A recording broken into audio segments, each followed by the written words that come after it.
Dear Sugar is supported by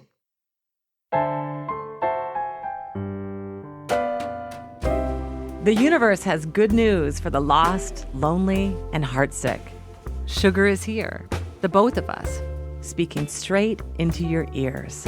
I'm Cheryl Strayed. I'm Steve Almond. This is Dear Sugar Radio. Oh, dear song, won't you please share some bittersweet days with me?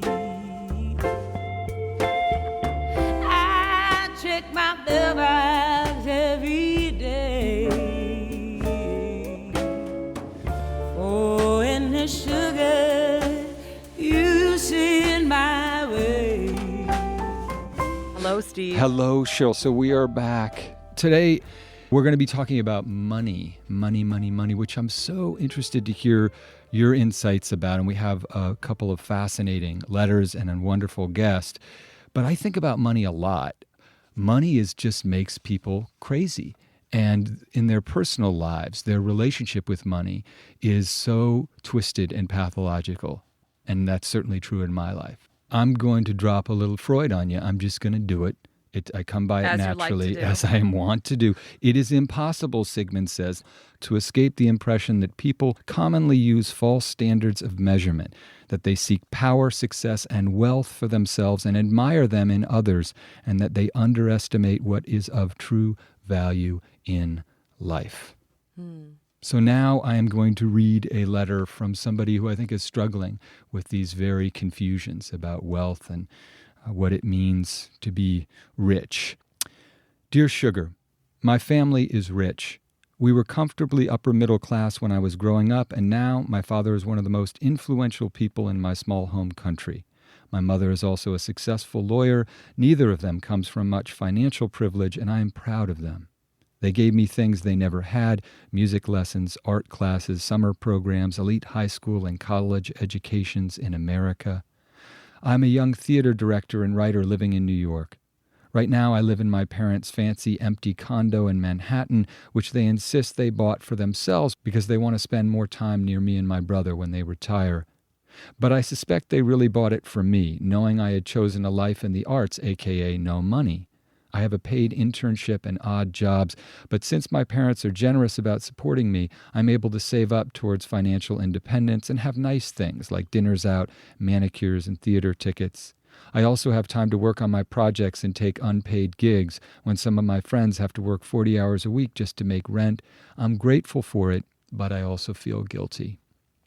I also hate living by myself in my parents' condo. It gets lonely, and I feel so different from the other people who live in my building.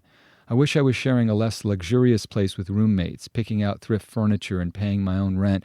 I hate bringing people over to my place, whether it's a new guy I'm dating or my best friends from college, whether their reaction is, "Oh my God, this is where you live," or "Oh, I see." I fear they're calling me a rich asshole in their heads.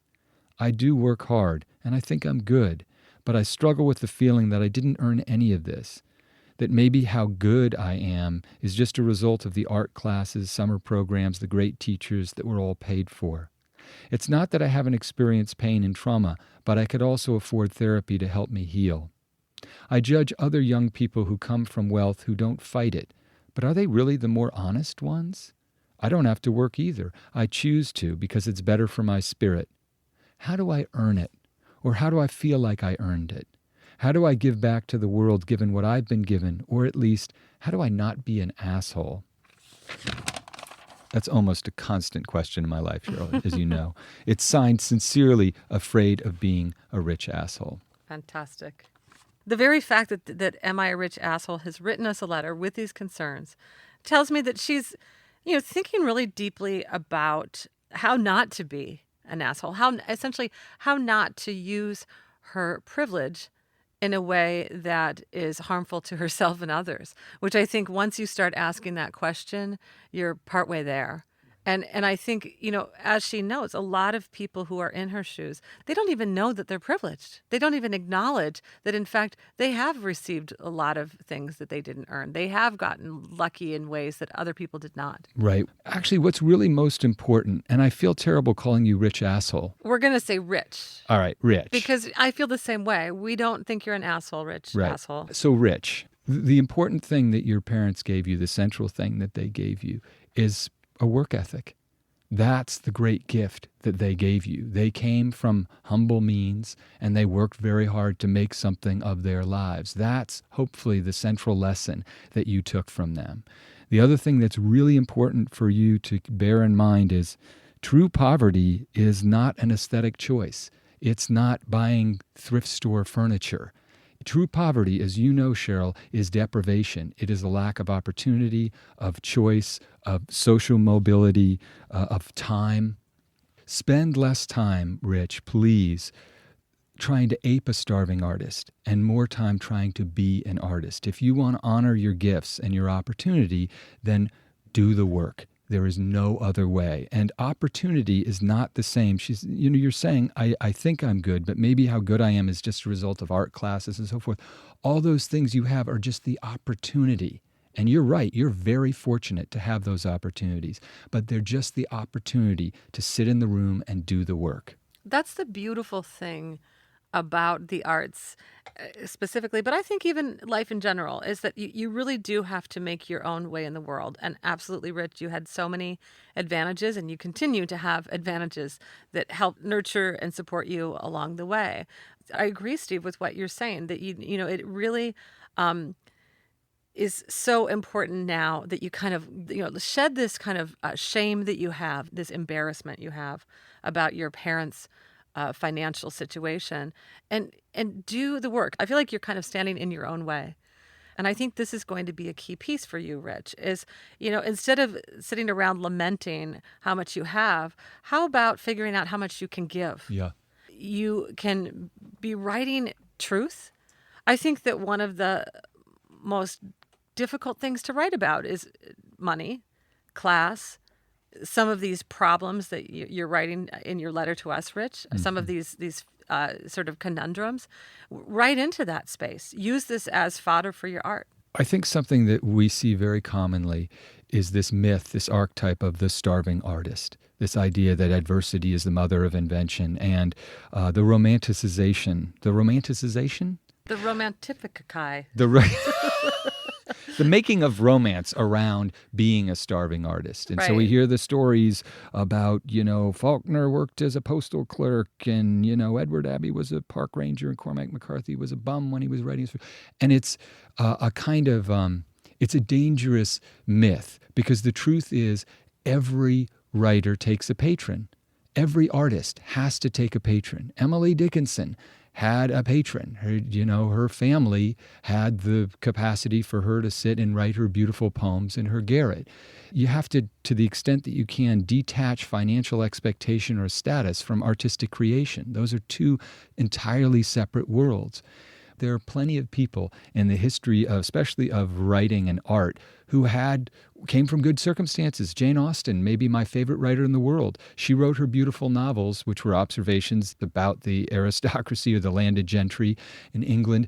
And she could do that, as could Lord Byron, Shelley, and all the rest of these people, because they came from a position where they had the leisure to undertake the luxury of making art. Yeah, we don't have to look too far back in history to find those writers. I mean, obviously, the example of Jane Austen you gave is perfect, but we have many contemporaries who did grow up with privilege.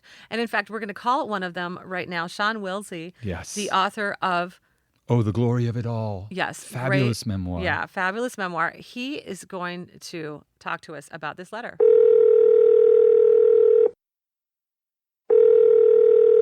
Hello. Oh, hi, Sean. Hey, Sean. Hey. This is Cheryl. How are you? I'm fine, thanks. How are you? It's nice to talk to you. How is it that we've never met? I don't know. Perhaps because I live in a small town in Texas. Do you actually live in Marfa, Texas? You know what? I actually split my time between Marfa and Brooklyn, but I do have a Texas driver's license, and I do wear cowboy boots. But I never wear a cowboy hat out of state. That just seems like going too far. Yes, It would does. be, especially, oh my God, in Brooklyn. How insufferable would you be if you walked around Brooklyn in a cowboy hat? I'm like a big believer in like you should let people wear and do what they want as long as it's not hurting anyone else. But I would feel like a total dick walking around with a cowboy hat in Brooklyn. See, I've adopted like the local thing where my boots are always like shined. And I haven't started ironing my jeans yet, but I could imagine getting there. And like my cowboy hat, I always get it like steamed and cleaned and stuff. Wow. I'm getting like George Strait flashbacks. It's totally like, yeah. But I'm like, I just don't want to look like I'm like trying to be all cool. Yeah, we wouldn't want you to look like that. So Sean, Yeah. your beautiful fashion sense aside, we have called you, we've enlisted you to talk about this letter with this young woman who is really struggling with coming from privilege. What did you make of this letter, given your own history? And first, I want to say, forgive us that we thought of you when we read the letter, "Am I a rich asshole?" This doesn't imply that we think that Oh my you God. are. Well, Yeah. believe me, it made me think of myself. And whatever, I grew up in a wealthy family. Like I was just witness to so much horrifying, entitled behavior. And I think it's like kind of a noble thing to interrogate yourself about that if you're coming from that sort of background. I did feel total sympathy. I thought it was a well-written letter, and I thought that like sort of boded well for the future of that person because she's able to kind of organize her thoughts and articulate things, which is already like, if she spent all her time sitting in like ritzy restaurants, just like getting drunk in the morning with her friends before shopping and doing Yes. manicures, she wouldn't have had time to polish her prose. That's so right. I was like, all right, good. That's a nice thing. But she seems isolated. She seems lonely. Right. She also seems guilty. Very. Like, you're not inherently responsible for whatever, like the sins of the world, just because you've been handed some kind of advantage. I'm curious about your experience when, you were becoming a writer and before you could support yourself through your writing. Did you feel that same kind of guilt did your parents support you during those years? Yeah, I mean, I've always worked, and that, I think, just was like kind of a given for me. But certainly, like, my dad paid for school, and for a while, he paid for rent, which was like a huge leg up. And I felt guilty about that stuff and was always very much like this girl, like full of, I think, overly guilty thoughts about any kind of like handout that might come my way, until I actually started to publish stuff. Once I started publishing stuff, that all kind of went away because I felt like a legitimate person on my own merits. Right. And I think that's the thing that's really plaguing this girl. And I feel like she should cut herself a break. Mm-hmm. Nobody says you have to suffer in order to, or at least suffer financially, in order to be legitimate as an artist. Right. I think you have to have experiences that deepen your awareness of the world and your place in it in order to write anything that's like kind of worth something. Yeah, Right. but Sean, as your career attests, part of what is so amazing about Oh, the Glory of It All is that you are documenting a very real and perverse world that happens to be extraordinarily extravagant and moneyed, and that too is a part of the human experience. Yeah. Do you have advice, Sean, for these questions, these kind of deeper, more universal questions that our letter writer is asking at the end? We call her Rich because we don't call her Rich Asshole. How do I earn it, or how do I feel like I earned it? How do I give back to the world given what I've been given, or at least how do I not be an asshole? Yeah. I mean, it's kind of a matter of scale. It's difficult to know how advantaged she is and how isolated she is as a result of it. I mean, I think if she's literally living on like, Madison and 74th, that's like, dude, get out of there. Like, go find some roommates. I just think like money can really take you away from the world, and that's not good for anybody. It's not good for your soul. I think she talks a little bit about her soul and her spirit. And I thought that was really clear to me that she's just like waiting for somebody to be like, you know what? Like, turn your back on some of this. Like, go out and like, you'll be a better person for it if you make your own way a little bit more, which isn't to say that you have to, like, you know, drag yourself naked down the street, Right. you know, in penance for everything. And that Right. would be, I mean, to pretend to be poor would be worse than being a rich asshole, Yeah, frankly. I mean, that's a whole other form of bullshit. But, you Yeah. know, but one of the ideas I had is like, okay, well, you know, just because your parents have a lot of money that they're willing to share with you doesn't mean that you always need to take it. You know, part of what Rich is doing is sort of saying, I feel bad about this, but yet she continues to justify doing it. Nobody's saying that she has to take her parents' money. Nobody's saying she has to stay in that fancy condo. You know, what about going and getting an apartment with roommates so that you pay your own expenses? Damn right. You know, what about that? I mean, and it's not saying that you can't then, when you're in a pickle, you know, call them up and ask them to bail you out and know that you have a lot of privilege, because not everyone, you know, does have that parent behind them with the credit card or the bank account. But, you know, there's something to be said for just having the experience of paying your own rent. What she's really saying that she admires about her parents isn't that they're rich, it's that they worked hard. That's and right. She That's should right. realize, well, that might be telling you something. What you admire in your parents, what you aspire to, is to, you know, pull yourself up by your own bootstraps or whatever it is. For her, I think the work, as you're suggesting, Sean, that's such an important thing for her to hear. The moment that you started seeing that your work had merit, because I think art really is, to a great extent, a meritocracy. The stuff that's important, history sniffs out the phonies. The stuff that's really good gets published for the most part. I it seems. totally agree, and I feel like the asshole thing is a red herring. She's not an asshole. She's just afraid of what people think of her. Right. Although there is a little box on the tax form, you have to check it that says asshole.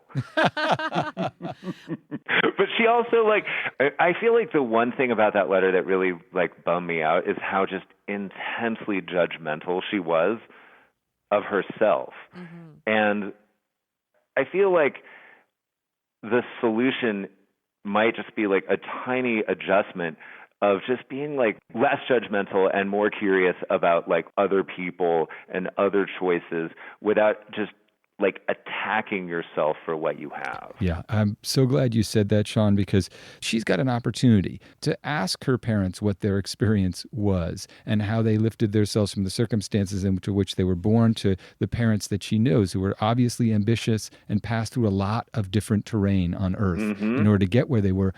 I think sometimes the impulse we need to try to check is to say, hey, Rich, it's not all about you. Pay attention to the world, and that includes the experience of your parents. If you right. admire them, then that means you have a certain kind of obligation, whether they're rich, poor, wherever they ended up. What's beautiful about your first book, your memoir, is that you were paying really careful attention to your folks and all the stuff that was happening. You were there, and that's the artist's job, is to be there and pay attention. Totally, man. I feel like she's somebody who needs heroes and role models, and like she's clearly going a different path than her parents, and she respects them. But like the person that just like came into my mind as you were saying what you just said about the meritocracy of art is Wallace Shawn, who is a great playwright and actor, but came from immense privilege. Yeah. Right. And now writes from, I mean, some of his writing is savage against privilege. Right. And yet he never really like denies or disavows where he came from. And I think it like enriches his perspective.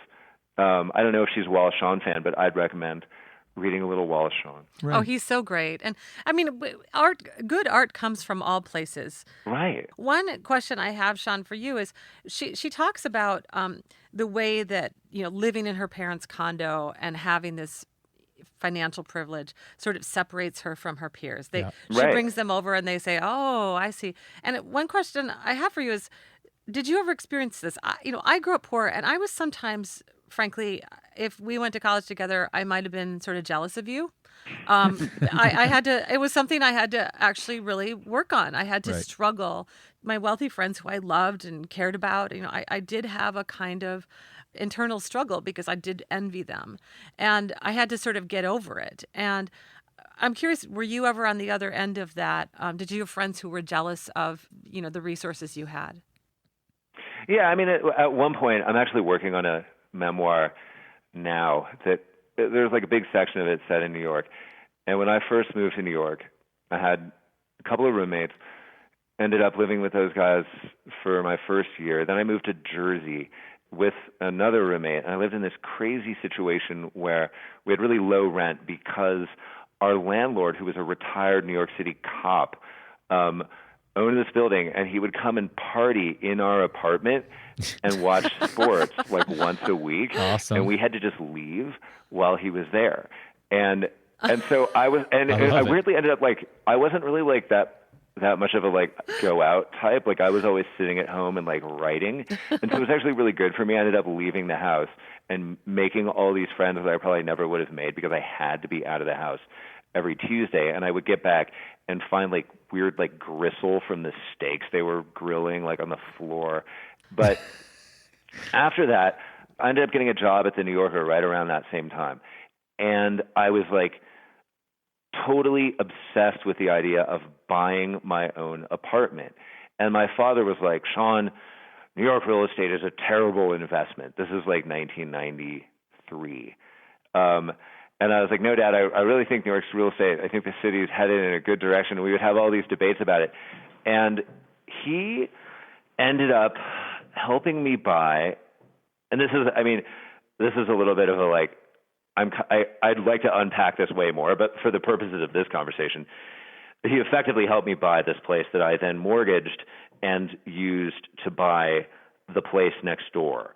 And so I had this like big apartment, and back then it was just like a couple of $100,000, and it was a massive loft in what's now known as Nolita on Mott Street. And I moved off the boat and into this place, and it was a total freaking disaster. Like it was commercial space. It had like a sink, and that was like it. And I got this roommate, and the roommate and I like worked on the place, and it was fun. But that was the moment that sort of answered your question, where like I owned the place, and he was desperately like jealous, and it was a total inequity. Right. And I was really unusual because I was at that point 24, and I owned my own apartment in New York City. New York City. But of course, I couldn't have done that without some help. And ultimately, like he was like working at Rizzoli, the bookstore. I was working at the New Yorker, and he ended up getting fired at Rizzoli, couldn't pay his rent, and and I was like, dude, if you can't pay your rent, you're gonna have to work for me, like doing shit around the house until you can pay your rent again. Oh dear. Yeah, clean up the gristle from the floor, Pally. It complicates a friendship. And let me just say that was, he basically turned it into sort of like my valet. It was like Jeeves and Worcester or something. Oh my God. And it was like, I mean, it was actually kind of funny and fair, and we were old friends, and for a while it worked out, and he ended up getting another job and stuff. But like there was an inherent like imbalance there that ended up totally coming back and biting us in the ass, and we had like a huge falling out, and I loaned him some money, and he never paid me back, and it got really ugly. Yeah. Right. And so just to kind of boil it down, Cheryl, I think what Sean is saying is that Rich needs to buy an apartment and get a valet. I agree. Yeah, That's kind of the abstract summary. Then you're definitely not an asshole if you follow that route. Right, but right. be nice to your valet. this is why we called you, Sean. We knew you'd come up with that really deeply wise counsel. Yeah, and now I'm going to have to feel really guilty that I told that story. Oh my God, I No, love it's a great story. No, it's really all so fascinating, and I just want to thank you so much for taking the time to talk to us.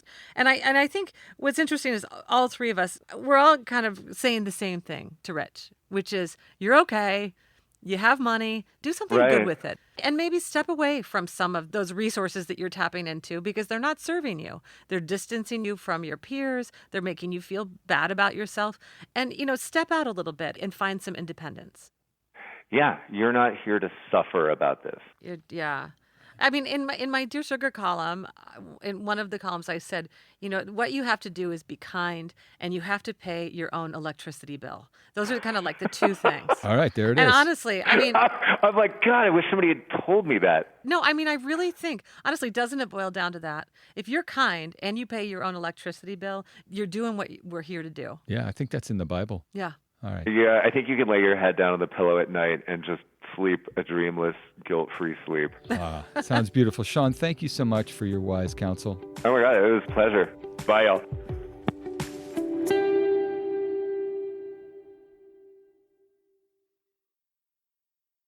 I was really interested in something that Rich said because it was actually a hang-up of my own in reverse for years.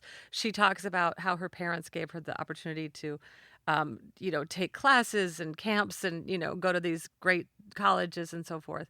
And I didn't have that opportunity growing up. I never went to one class or one camp or, I paid my own way through college. I did feel in my 20s resentful of my peers who came from backgrounds where they had financial support from their parents. I did. And one of the reasons, I would say the prime reason I felt resentful is I thought that it had a negative impact on me as a writer. I thought, well, what if I had the opportunity to go to that summer camp that was a writing workshop? Or what if I had that special education? Which is in a weird way the opposite. Turn it around. And what Rich is saying is, well, what if I had the opportunity to struggle and to know deprivation? Everybody's doing the same thing. And what I learned is, that what I would have had if I'd had those things is just a different life. Right. I would have had a different set of things that contributed not only to who I am, but what kind of writer I am. I felt held back by those things and I was mistaken. I really think that we cannot say, writing comes from struggle, financial struggle, or writing comes from financial security. You say everyone has a patron and every artist has a patron. And my first thought was that I disagree with you because I thought, well, no, wait a minute, I didn't have a patron. And then as you were talking, I thought, who my patron was Syracuse University. Right. I applied to graduate school because I needed a patron. I needed to find a place that would shelter me and give me financial support for an extended period of time so that I could write my first book. And that's exactly what I did.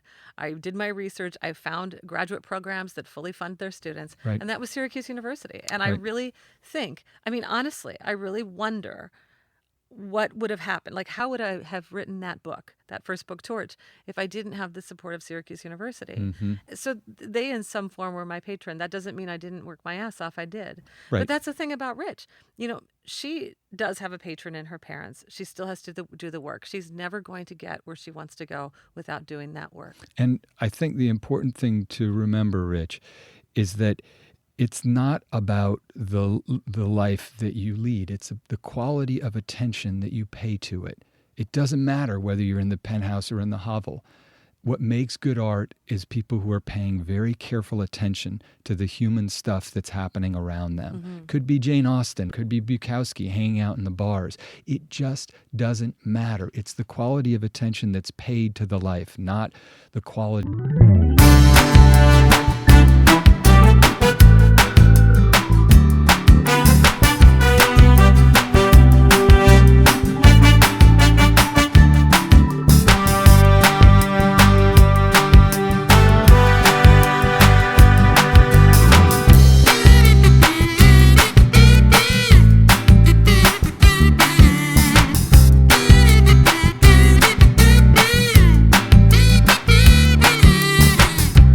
Terrible, horrible, no good relationship with money.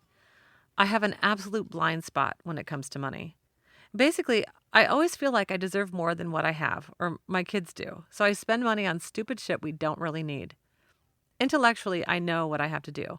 But whenever faced with a choice of no or yes, I pick yes. Yes, I need the latte. Yes, I don't feel like cooking, so let's go out, kids. I'll deal with the repercussions later. I regularly overdraft my bank account, have taken out extremely high-interest loans, am filing for bankruptcy, live in a place I hate, drive a very old car, spend a ton on private education and activities for my kids, yet my gas has been shut off twice. It's ridiculous. My marriage failing had a lot to do with my money issues.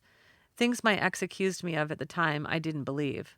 I'm not a binge shopper. I'm definitely not a hoarder. I have a graduate degree and probably make enough to support myself, but I'm failing in every way. My ex predicted I would fail, end up living in my car or worse, and it has gotten so close to that, I'm scared, and I'm so ashamed he was right. I'm stressed all the time. My actions or lack thereof have sucked all joy from my life. I'm afraid to date anyone because I'm so unstable. Who would want to deal with my shit? How could I be honest with anyone about these issues I have? I've let my kids down. What kind of role model am I? How can they be proud of me? How can I face everything I have to and not hide from it? Every day I think, be brave, just do it. But every day I avoid what is difficult and I retreat. So how do I begin? Yours truly, financially failing. Financially failing. You're dealing with an addiction, and it represents some complicated underlying pathology. And it's important for you to notice, you do in your letter. I think your letter is the first step. You are ready to say, I have a problem. You're clearly saying you have a problem, and here are the symptoms. I've lost a marriage. I'm filing for bankruptcy. I'm making these disastrous decisions. You're going to have to do some searching to figure out what's behind this short-term, instant gratification. The next purchase is a solution, because there are millions and millions and millions of Americans in this ecosystem of spending your way to happiness who are digging themselves into this hole of not just destitution, but emotional and psychological poverty. Right. Financially failing feels like a failure. And, there's so much self-loathing in this letter. And I think that, too, that's a classic sort of addiction cycle where you keep doing this thing that you do that makes you feel like hell for doing it. And you don't stop, and you cannot stop. You keep getting that same negative consequence over and over. You see it as a negative consequence. Everyone around you sees it. You've admitted it to yourself, and you feel powerless to do anything about it. You talked about this cycle of people drinking, or in this case, spending, because money is her drug, okay? Yeah. Buying is her drug. And, we drink. Why do you drink? I drink to forget, right? To forget what? The fact that I drink, I think that's in The Little Prince, if I'm not mistaken. But it's that we could say the same thing about why she buys. She buys because she feels that she deserves more. There's and that really speaks to deprivation. She feels that she, and especially her kids, deserve more. Well, where did that come from? Those are psychological and emotional questions. She's identified the problem. She's identified the symptom of the problem. The question is, what's underlying that? Where is this feeling of deprivation? And that's something that we really actually can't answer. We can just say it's quite obvious that her drug of choice is money and spending. And actually, Cheryl, I think we all do that to some extent, just like we all have a drink when we're feeling stressed out, or a puff on a joint, or whatever it is. There's moderation, but there are certain people, as we know, who cannot moderate in certain realms. Right. And for her, she cannot. When she gets that credit card, the first thing she thinks is all of the unhappiness is going to be filled, or at least she's going to be able to forget about it by making that next purchase. She's going to, for a moment, feel that she's giving herself what she deserves, but what the world has withheld from her. And that's, I think, what she has to confront.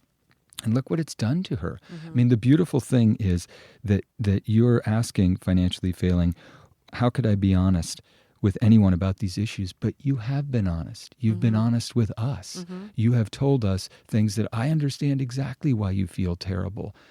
Your life is in a real tough state, and you're clearly capable, an incredibly capable person, but you are using this drug of choice to blow up your life bit by bit. Right. And I want to reiterate that shame, that question, how can I possibly be honest, is the thing that's probably holding you back, financially failing, from financially succeeding, from feeling like you can actually take control of this problem. And, I just want to say to you, everyone who's ever struggled with any kind of addiction, shame is a big part of that cycle. It's a big part of what keeps you down. And that you are not alone. There are so many people out there, listeners out there, who are nodding their heads right now and saying, I have this problem too. Right. I hide it. I try to pretend it doesn't exist. I deny it, but it's my problem too. So there, always, one of my mantras when it comes to saving yourself is find your tribe. Yeah. Find the other people who are like you, to whom you don't have to explain yourself, who will understand you and help you down the path. So where can we send financially failing? I mean, I think no question. Debtors Anonymous, for sure. Debtors Anonymous. Right. I think also another piece of this is that deeper examination that sort of extends beyond and above and below and all around that addiction to some of those root causes. I think Debtors Anonymous probably will do some of that, but maybe think about this: if you saved all those pennies you'd save by not buying the stuff that you don't need, maybe buying yourself a little therapy that you do need. Correct. And it is like an eating disorder. The way to sort of heal yourself from that kind of addiction is not never eating again. Right. You have to relearn your relationship with food. So financially failing, you have to relearn your relationship with money, with buying things, Right. To learn how to make sound decisions about this. And the great thing is you can. But you can't do it from a place of shame and despair. You can't do it from a place of sitting there. There is, I think, this inherent core of self-pity in this letter, which I have a lot of compassion for financially failing. I don't mean that in a sort of finger-wagging way, because I think that when we're in that sort of deepest well of self-pity, that's where we finally look up and say, I can't live like this anymore. Right. And I think that's what your letter is saying, financially failing. You're saying, I can't live like this anymore. I see that I am fundamentally broken in some way. And the manifestation of that is this fantasy that the next purchase is going to, for a moment, remove that self-loathing and that self-judgment. But it just digs the hole deeper. And, it's true. You can never avoid buying things and so forth. But it's also true that in the throes of an addiction, when you're trying to really handle it and address it, you've hit bottom and now you're trying to climb your way out. You really have to make a plan. Mm-hmm. You need a treatment plan. And some of that, I think, we feel always is finding your tribe, is getting therapy. And some of that is also literally putting limits on your proximity. Like we would say to somebody who's recovering from an alcohol addiction. Don't go to a bar. Don't go to a bar. Don't put yourself in proximity to it. It's just too self-punishing. Mm-hmm. What's so funny here is that the fantasy, I'll have all this money and my life will be better, I'll finally get what I deserve, is actually the tool of her punishment. Mm-hmm. It's the thing by which she's really hurting herself and causing herself to feel deeper despair and shame. And I think it's actually kind of beautiful and amazing that she is able to come clean with us in this way. And now she needs to say, all right, now I can see it. I've been heard, and now I got to make a plan. You can do it. You can do it financially failing. So that brings us to the end of another episode. Yes. We've gone a lot of places in this episode, I feel like. Yeah. A lot of thinking about, the way in which, in a certain way, money is a giant distraction from the serious business of life. Right. To return to that idea that Freud expressed, right? Whatever we think about him, we're judging the wrong things when we worry excessively about the money, right? Rich asshole, this young woman is worrying a lot about the money. She should be worrying about the work and the world that she needs to pay attention to make that work, right? Mm-hmm. And this poor woman who's shopping herself into poverty is focused on the next spend on money, but money's just the symptom. In a way, I think what the American system does, maybe the human system, is distracts us with money. It's not the root of all evil, but it's the root of a tremendous amount of distraction from the more serious business that we're supposed to be doing, whether it's making art or parenting or just getting through the day.